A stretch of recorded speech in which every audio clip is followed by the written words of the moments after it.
Lord Jesus. धन्यवाद प्रभु यीशु।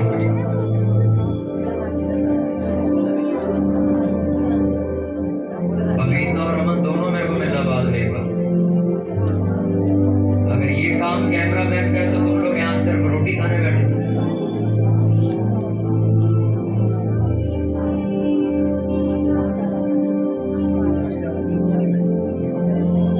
Thank you Lord Jesus.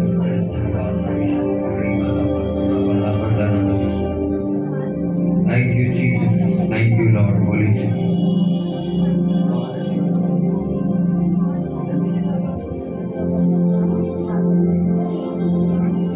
कि परमेश्वर तेरे वचन जो जीवित और सत्य है परमेश्वर,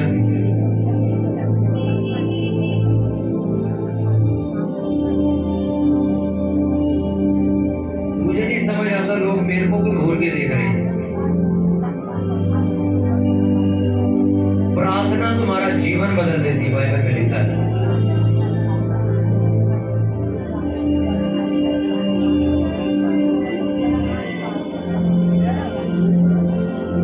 थैंक यू लॉर्ड।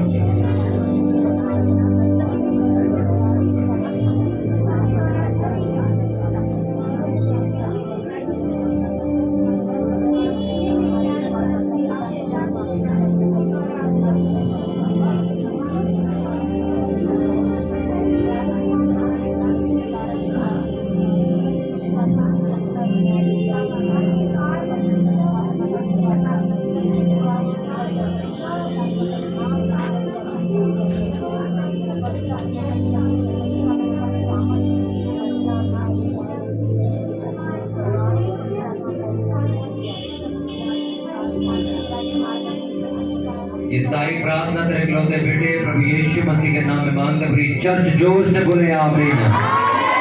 जोर से तारीफ करे पर परमेश्वर। हालेलुया। अपने पड़ोसी को बोलो ध्यान से सुन। सुनने से विश्वास पैदा होता है। बोलो ध्यान से सुन। सुनने से विश्वास पैदा होता है। हालेलुया। आज इस साल का आखिरी संडे है जब आप चर्च में बैठे हो।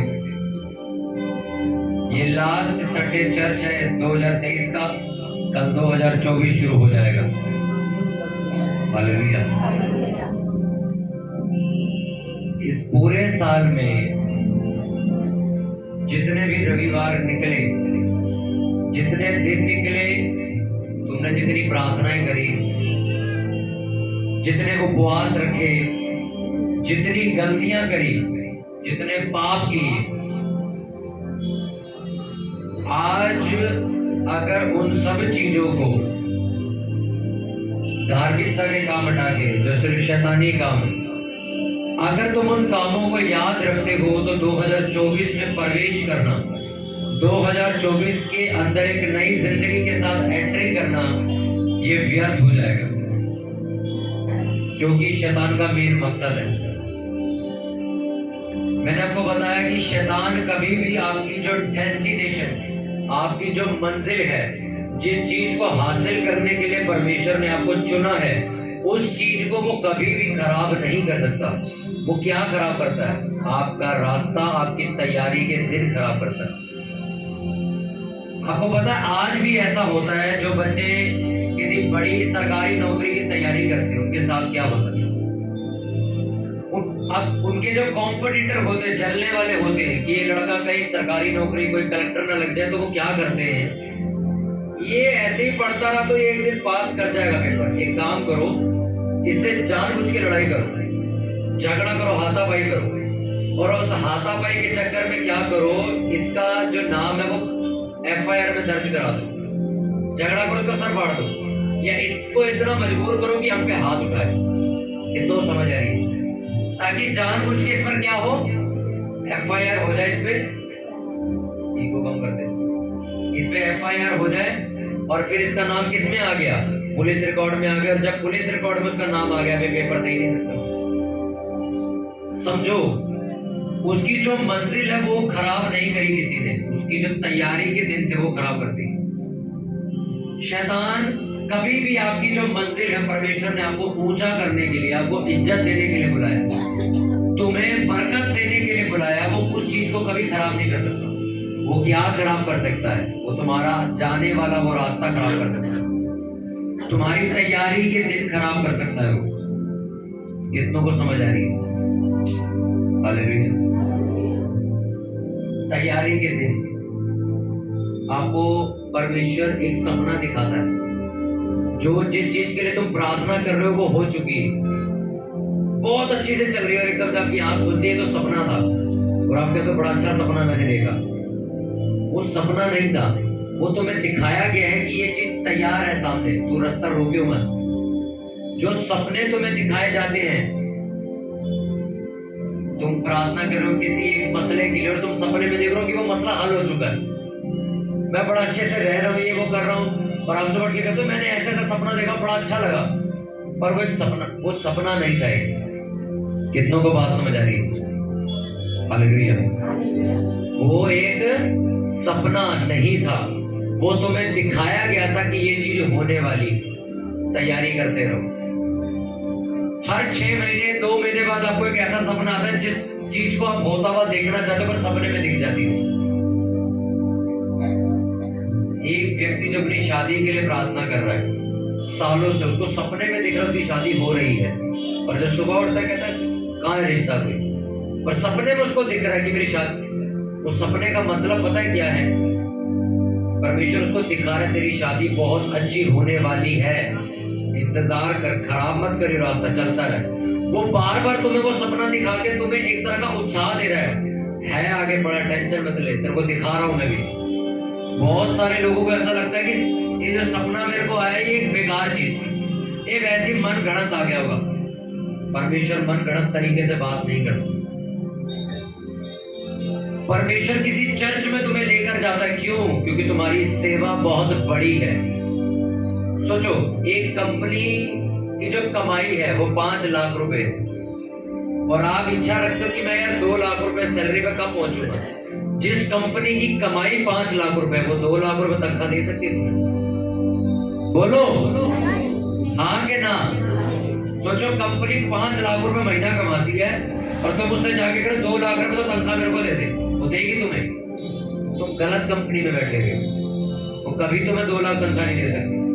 तुम्हें कहाँ जाना पड़ेगा? जिस कंपनी की वैल्यू 50 करोड़ से ऊपर की है, उसके लिए 2 लाख 2,000 के बराबर है। जब मैं नया नया जॉब करने निकला था ना, तो 2,500 रुपये तनख्वाह, 3,000 रुपये सैलरी ऐसे मिली। तो एक जो टीचर थे एक वहां पे मेरे को मिले, तो मैं उनसे पूछ रहा, मैंने कहा 20,000 रुपये तनख्वाह कब मिलेगी? कह रहे कोई 20 है।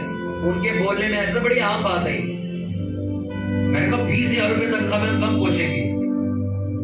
मैंने कहा यार 20,000 रुपये सैलरी हो जाएगी तो हर जिंदगी कुछ और हो जाएगी आदमी की।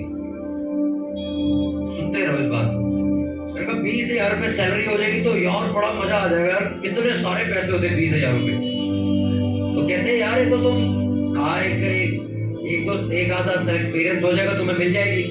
मैं 20,000 रुपये बड़ी बहुत बड़ी चीज है। अच्छा, कंपनी में गए, कंपनी की वैल्यू ही नहीं थी इतनी कि वो 20,000 तनख्वाह दे सके। वो कहती है हम 8,000 रुपये देंगे। कितनों को बात समझ आ रही है? क्या कहती है कंपनी? मेरे को कहती है कि 8,000 रुपये हम तनख्वाह देंगे बस।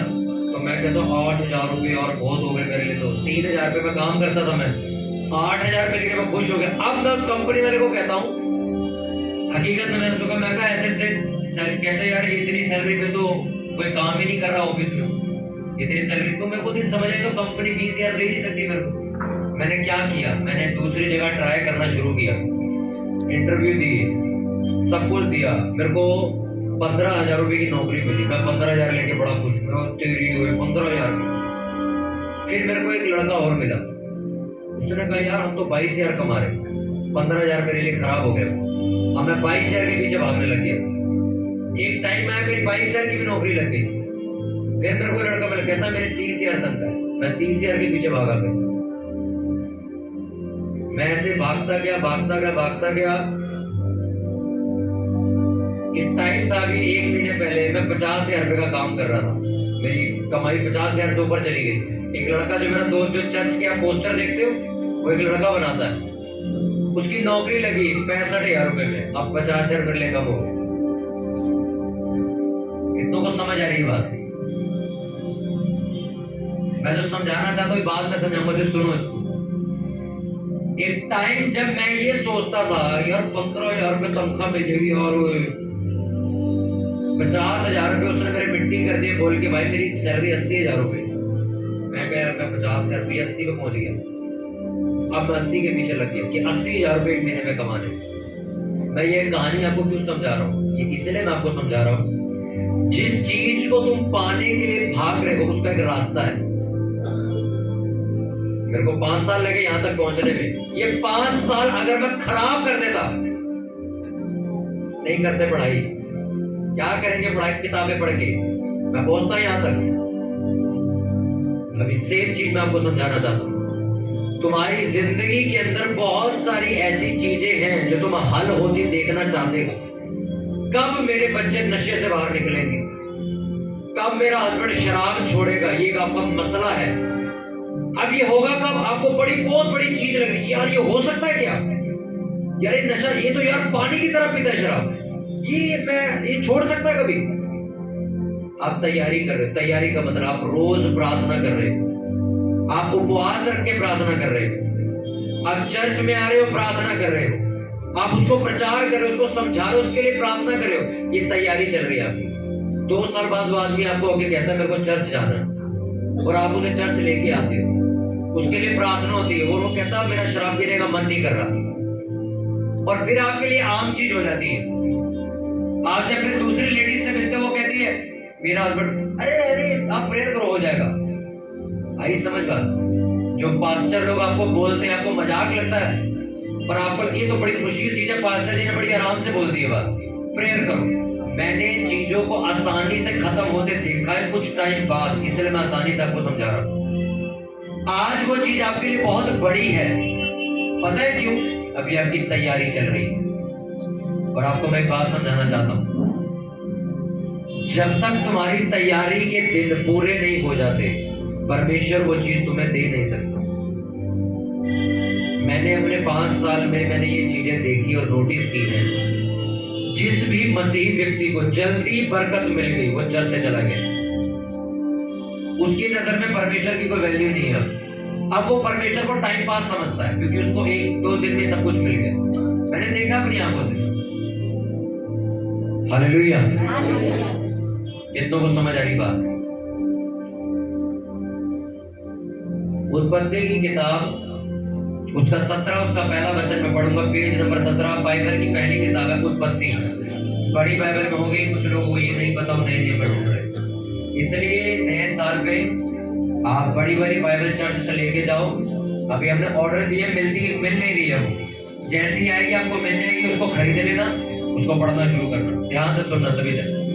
उत्पत्ति 17 उसका 1 उसमें लिखा, जब अब्राहम 99 ईयर्स का हो गया तब यहोवा ने उसको दर्शन देकर कहा, मैं सर्वशक्तिमान ईश्वर हूँ, मेरी उपस्थिति में चल और सिद्ध होता जा। मैं तेरे साथ वाचा बांधूंगा और तेरे वंश को अत्यंत ही बढ़ाऊंगा। तब अब्राहम मुंह के बल गिरा और परमेश्वर उससे यूं बातें करता गया। सब बोलो आमीन। कितनों को बात समझ आ रही है? परमेश्वर ने अब्राहम को कहा जब वो 99 साल का हो गया, कहते मेरी उपस्थिति में, आसान भाषा में, मेरे वचनों पर मेरे पीछे चलता रहे, सिद्ध बन, परफेक्ट बन। क्या बन? अपने पड़ोसी को बोलो, परमेश्वर ने अब्राहम को कहा सिद्ध बन। उसके बाद परमेश्वर उसको पता फिर से वही बातें दोहराई जो पहले से दोहराता आ रहा था। मैं तेरा वंश बढ़ाऊंगा, तुझे आशीष दूंगा, तुझे इतना बड़ा, तेरे वंश को भी मैं आशीष दूंगा। बस कम करते यार, के मारे। हालेलुया। ये बातें परमेश्वर उसको बोलने लगे दोबारा। पर पहला शब्द क्या बोला उसको? क्या बोला पहला शब्द?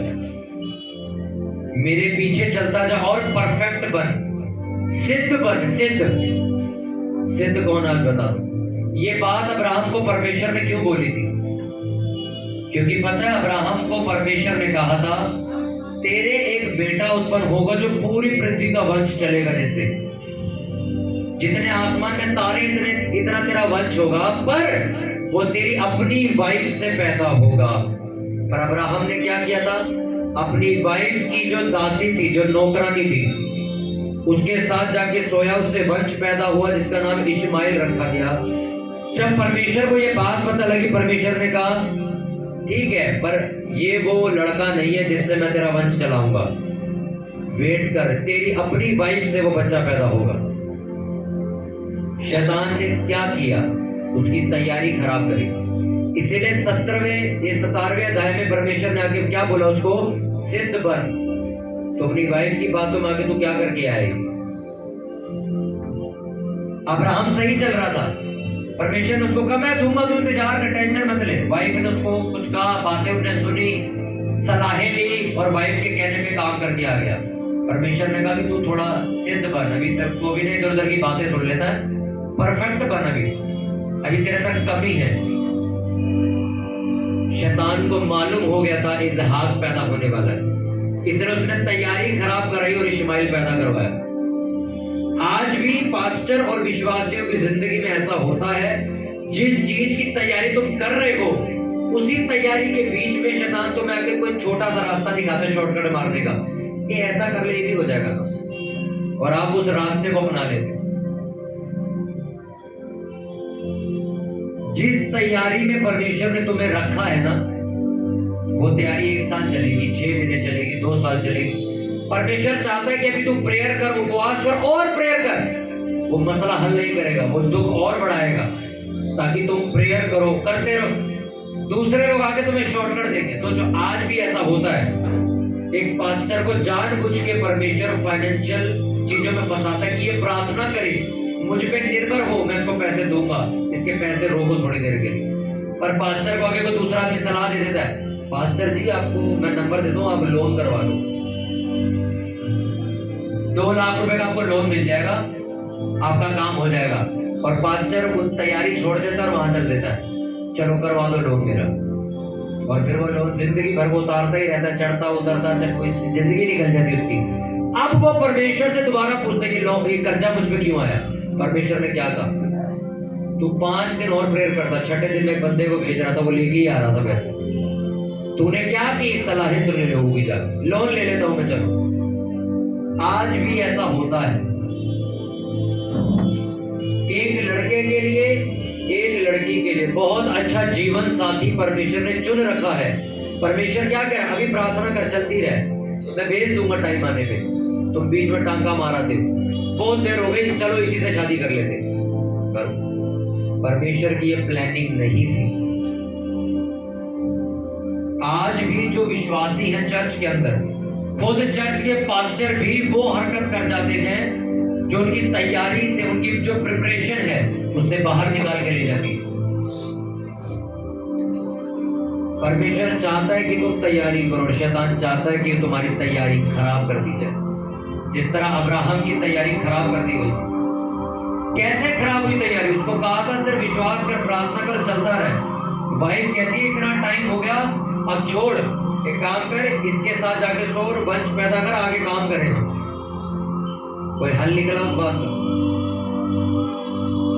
आज भी आप लोगों की तैयारी के दिन चल रहे हैं। जिस चीज को तुम हासिल करना चाहते हो, जो चीज तुम्हें सपनों में, दर्शनों में दिख रही है पर अभी तुम्हारे घर आई नहीं, मैं तुम्हें सच बताऊं, वो तुम्हें दिखाया जा रहा है कि तेरे लिए तैयार है। ये तैयारी करना, तैयार रहना, मेहनत करना बंद नहीं करना, क्योंकि मसीह में की गई मेहनत कभी व्यर्थ नहीं जाती।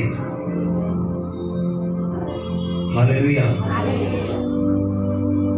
अगर आप तैयारी कर रहे हो, प्रार्थनाएं कर रहे हो, उपवास रख रहे हो, यीशु मसीह के पीछे चल रहे हो वफादारी से, मैं सच कह रहा हूं, जो परिवार तुम्हें लग रहा ना कभी मेरा परिवार उद्धार पा पाएगा कि नहीं पाएगा, 2024 तुम्हारा उद्धार होगा यीशु मसीह के नाम से। अगर तुमने अपनी तैयारी खराब नहीं होने दी तो, क्योंकि बहुत सारे लोग तैयारी खराब कर देते। आपको मालूम है, एक लड़के को चर्च में मैंने बहुत बड़ी जिम्मेवारी दे दी थी, उसकी तैयारी सही चल रही थी और 2024 में उसको मैंने देना था एक काम जिम्मेवारी वाला, उसने टांका मार दिया बीच में चर्च की। वो मीटिंग छोड़ के रिश्तेदार के किसी फंक्शन में चला गया। मैं कहा नहीं, अब नहीं दे सकते इसको काम। क्यों नहीं दे सकते? एक जिम्मेवारी किस पे छोड़ने वाला था मैं? इसने जो विश्वास कमाया, एंड पे आके विश्वास तोड़ दिया मेरा एकदम। मैं कहा नहीं यार, ये कभी भी धोखा दे जाएगा, इसको नहीं किसी और को दो। अब सोचो उसकी सारी मेहनत खराब हो गई। शैतान क्या करना चाहता है? तुम्हारी तैयारी के दिन खराब करना चाहता है। सोचो प्रभु यीशु मसीह का जन्म एक कुंवारी लड़की के गर्भ से हुआ। अगर वो लड़की सोचो जब तैयारी कर रही थी, जब वो पवित्रताई का जीवन जी रही थी, अगर तब वो बॉयफ्रेंड के चक्कर में पड़ती, क्या यीशु मसीह जन्म लेते वहां पे? तैयारी खराब नहीं करी उस लड़की ने अपनी। इसलिए बाइबल में लिखा जब तक पृथ्वी है तब तक उस लड़की को धन्य कहा जाएगा। तैयारी खराब नहीं होने।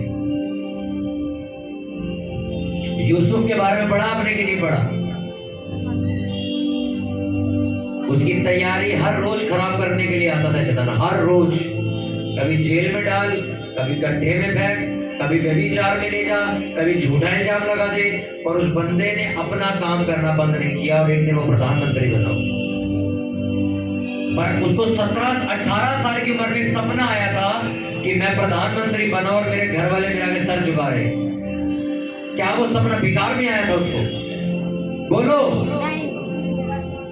परमेश्वर ने उसको दिखाया था आज से कुछ साल बाद ही होगा। तैयारी खराब नहीं करना। आज आपकी तैयारी बड़ी आराम से खराब हो जाती है। पता कैसे? परमेश्वर चाहता है कि तुम प्रेयर करो। वो जानबूझ के तुम्हारा जो काम है रोक कर बैठा है, इससे प्रेयर करवानी मुझे।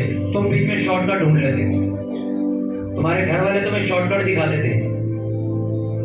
हालेलुया। बिजनेस चल नहीं रहा, बेच दो इसको, एक काम करो। शॉर्टकट दिखा रहे तुम्हें, एक काम करो दुकान बंद कर दो। पर तुम कभी भी उनको ये नहीं बोलते मैं प्रेयर करूंगा, फास्टिंग करूंगा, अपने बीज बढ़ाकर पाऊंगा, मेरा काम खुलेगा। तुम्हें शॉर्टकट दिया जाता है बीच में आके, एक काम कर इसे बेच दे, कुछ और दे, तुम कुछ भी कर लो। परमेश्वर जानबूझ के ऐसा कर रहा है ताकि वो तुम्हारी तैयारी करा सके। मैं आपको सच बात बताऊं, अगर तुम्हें बरकत फ्री में मिल गई, तुम्हें आशीषें फ्री में मिल गई, तुम मिट्टी कर दोगे उसको, पैरों में रो दोगे उसको। हालेलुया। एक सिस्टर से मैं मिला कुछ टाइम पहले, कहती हमारे घर में सिर्फ लड़कियां होती हैं। आप पीछे खानदान में चले जाओ, सबके घर लड़कियां ही होती, लड़के होते ही नहीं। तो कहती जब मेरी शादी हुई, मेरे को पता लगी बात, तो मैंने कहा यार ये तो बड़ी गलत कहानी। कहती मेरी भी 3 लड़कियां हुई। कहती चौथी बारी में मेरे को किसी ने कहा चर्च जाओ। कहती मैंने चर्च जाना शुरू किया, मैंने प्रार्थना करनी शुरू करी, तो वहां के पास्टर ने मुझे एक बात बोली कि परमेश्वर ने लिखा जो कुछ तुम उसकी महिमा के लिए मांगोगे वो तुम्हें देगा। तो कहती मैंने कहा ठीक है, मैं परमेश्वर लड़का मांगती। कहती मेरे को लग नहीं रहता होगा कि सबके साथ यही कहानी मेरे खानदान में। मैंने कहा कि परमेश्वर मुझे लड़का चाहिए, अगर मेरा लड़का हुआ तो हम चर्च में सेवा करेंगे। उसका लड़का हुआ, खानदान पूरा हैरान हो गया। लड़का हुआ, वापस मुड़ गई। कहती कौन यीशु मसीह? टाइम होगा तो जाएंगे चर्च। वो लड़का पागल हो चुका, आपको पता? 12 साल का लड़का, वो मेंटली डिस्टर्ब है, पागलों वाली हरकतें करता है। पूछ लो लड़के को। अब दोबारा वो लेडीज चर्चों के बाहर खड़ी है प्रेयर कराने के लिए लड़का ठीक हो जाए। आपको समझ आ रही है क्या ड्रामा करते लोग? सोचो ये मेरी जेब में कुछ, देखो मैं आपको एक चीज समझाता हूँ। ये मेरी जेब में एक समझ लो ये नोट पड़ा है। ये नोट मैंने इस लड़के को दिया। किसने दिया इसको? ये बोलो। इससे लेने का अधिकार मुझे है कि नहीं? वापस दे भाई, मेरे को नहीं देना, वापस दे दे। ये बोल सकता है मेरे को कुछ? क्योंकि नोट किसने दिया था इसे? जो चीज परमेश्वर ने तुम्हें दी तो क्या उसे वापस नहीं ले सकता? जिस बीमारी से तुम आजाद होकर गए थे, 6 महीने तुम गैप रहे, 6 महीने बाद दोबारा तुम्हें खून का रोग हो गया, दोबारा चर्च के बाहर बैठे हो। क्यों की ये हरकत है? इंसान, मेरे को आज तक ये नहीं समझ आई वो सोच के क्या बैठा हुआ है। वो ये सोचता है मिल गया चलो छुपा लो। किससे छुपा रहे हो आप? बाइबल में लिखा तुम अंधकार में जब छुपते हो तो मैं ही तुम्हें वहां देखता हूं। अब्राहम को परमेश्वर ने कहा तू यार गलती कर गया, यहाँ पे तेरे को अभी थोड़ा परफेक्ट बनने की जरूरत है यार। तू बीवी की बात मांगे, तूने क्या किया ये क्या हरकत करी है तूने? और सोचो वही लेडी जिससे इस्माइल पैदा हुआ वही उससे सड़ने लगी ये बात, अपना पैर ही खुद पैदा कर लिया घर में। आपको शॉर्टकट चाहिए कि सीधा रास्ता चाहिए? बोलो। सीधा रास्ता लंबा हो सकता है पर लोग आएंगे आपको शॉर्टकट दिलाने के बीच में। अच्छा आप चर्च में ठीक नहीं हुए, आप इस वाली चर्च में जाओ ठीक हो जाओगे। आप उधर निकल जाओ ठीक हो जाओगे। एक काम करो, यहां से 800 किलोमीटर दूर एक चर्च है वहां चले जाओ, घुमाएगा वो तुम्हें, घूमो। अगर परमेश्वर ने तुम्हें हील करना है तो वो करेगा, उसने नहीं करना तो नहीं करेगा। आप लड़ लोगे उससे? हालेलुया। तुम्हारी तैयारी अगर अच्छी है, मैं ना मेरे पास काम आता ना तो मैं जो लड़के मेरे साथ काम करते उनको मैं काम देता हूँ। अब सोचो उन लड़कों को काम ही नहीं आता, उन्होंने तैयारी ही नहीं करी, मैं उनको काम दे दूं, कर लेंगे? वो काम खराब करेंगे ना। और जो कस्टमर है वो बेइज्जती करेगा हमारी। वो दिमाग लगाओ, जब तुम्हारी तैयारी ही नहीं हो तो तुम्हें बरकत क्यों देगा परमेश्वर? वो परमेश्वर तुम्हें जानता है कि अगर मैंने इसको बरकत दी ये कल चर्च आना बंद कर देगा, ये घमंडी हो जाएगा। इससे अच्छा है कि इसको ऐसे ही धक्के खाने को पड़े दे। हालेलुया। बाइबल में लिखा जो थोड़े में वफादार नहीं है वो ज्यादा में भी वफादार। अरे सर आपकी 2000 रुपए कमाई है, उसका भी दशमांश तुम खा गए, वो क्यों तुम्हें 40,000 का काम देगा? तुम वो दशमांश कहते हो इधर लग गया उधर लग गया, पता नहीं कहां लग गया, वो क्यों तुम्हें ज्यादा देगा? तुम छोटे में वफादार नहीं हो, उसी में चोरी टांका लगा देते हो। सैलरी आई, खर्च भी होगी, दशमांश निकला नहीं निकला पता ही नहीं। हालेलुया। अगर आपकी तैयारी है तो परमेश्वर आपको तैयारी करने के लिए कहता है। आपको रोज प्रार्थना करनी है, रोज आपको बाइबल पढ़नी है, आपको उपवास रखने हैं। मैं सुबह जब चर्च में सेवा करने आया तो मुझे पता था अभी तक लोग नहीं आए होंगे, मैं जाके वॉशरूम साफ कर सकता। मैं वॉशरूम साफ करके पीछे गया तो मैंने एक चीज उन्हें बोली। यीशु मसीह के पीछे 12 चेले चल रहे थे। पीछे बात हुई, वो वॉलंटियर बीमार हो जाता है, वो सेवादार कभी कहता है मेरे को तबीयत खराब हो गई है। मैंने उनको एक बात बोली, मैं कहा मुझे नया नियम आपके हाथ में, मैं तुम्हें 1 महीने का टाइम देता हूँ, इसे पढ़कर बताओ कहां पर ये लिखा है कि 12 चेले जो यीशु मसीह के पीछे चले वो बीमार हो के मरे? कहां लिखा है? लिखा है कहीं? जो 12 चेले यीशु मसीह के साथ रहते थे, उसके साथ ही आया जाया करते थे, उनमें से एक चेला ऐसा बताओ जो दवाइयां खा के मरा है कोई? ये बड़ा बीमार था, शुगर हो गई मर गया, है कोई चेला ऐसा? एक ही चेला नहीं है। दूसरी बात, उन 12 में से एक ऐसा चेला दिखाओ जो गरीबी में भूखा मर गया, है कोई ऐसा चेला?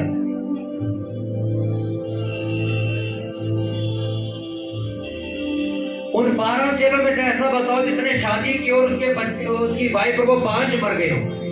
लिखा है कहीं? उनमें लिखा वो बीमारों को ठीक करते थे, खुद बीमार नहीं होते थे। दूसरा, प्रेरितों के काम में लिखा वो उनमें से कोई भी दरिद्र यानी कि गरीब था ही नहीं। जो यीशु मसीह के पीछे 12 चेले चले थे जिन्होंने पूरी पृथ्वी में प्रचार फैलाया, उनमें से एक जिसका आप नाम सोच रहे हो यहूदा इस्करियोती, वो क्यों इतनी गंदी मौत मरा? क्योंकि वो यीशु मसीह के साथ चलने का सिर्फ ड्रामा करता था, वो यीशु मसीह से प्यार नहीं करता था, इसलिए उसने यीशु मसीह को पकड़वाया और मरवाया भी। पर जो 11 चेले वफादारी से चले, उनमें से किसी की हालत ऐसी हुई? हाँ के ना? बोलो। उसी तरह वो लोग जो प्रभु यीशु मसीह के पीछे, चाहे किसी भी कलीसिया में बैठे हो आज, चाहे पास्टर हो चाहे कलीसिया हो, जो यीशु मसीह के पीछे वफादारी से प्यार करके पूरा दिल खोल के चल रहे हैं, उनके मुंह से कभी नहीं सुनोगे आज मेरी तबीयत खराब है, कभी नहीं सुनोगे उनके मुंह से, कभी उन्हें करीब नहीं देखोगे तुम। जो लोग यहूदा इस्करियोती की तरह सिर्फ ड्रामा कर रहे हैं, चल रहे हैं यीशु मसीह के पीछे कुछ पाने के लिए, कुछ लालच है मन में, उनकी हालत देखना फिर। हालेलुया। अपने पड़ोसी को बोलो अपनी तैयारी खराब मत करियो, परमेश्वर तेरा फल जरूर देगा। हालेलुया। अपने हाथों को उठाओ, बोलो परमेश्वर मैं तुझसे ये प्रार्थना करता हूँ खुदावंद, मेरी तैयारी के दिनों में तो मेरी रक्षा करना, शैतान मुझे भरमाने ना पाए, मुझे गलत रास्तों पर ना लेकर जाए, मैं गलत फैसले ना लूं। परमेश्वर मेरी अगुवाई करना। परमेश्वर मैं तुझसे विनती और प्रार्थना करता हूँ प्रभु, मेरे जीवन में आइए और कार्य कीजिए। मुझे प्रार्थना करने वाला और वचन पढ़ने वाला व्यक्ति बनाइए, मुझे उपवास रखने वाला लड़का और लड़की बनाइए। मैं विश्वास करता हूँ 2024 मेरे जीवन के बदलाव को लेके आएगा, 2024 मेरे परिवार का उद्धार लेकर आएगा, 2024 मेरी बीमारी से मुझे आजाद करने के लिए आएगा। प्रभु यीशु मसीह के नाम में मांग के बोले, जोर से बोले आमीन, जोर से बोले हालेलुया, हालेलुया।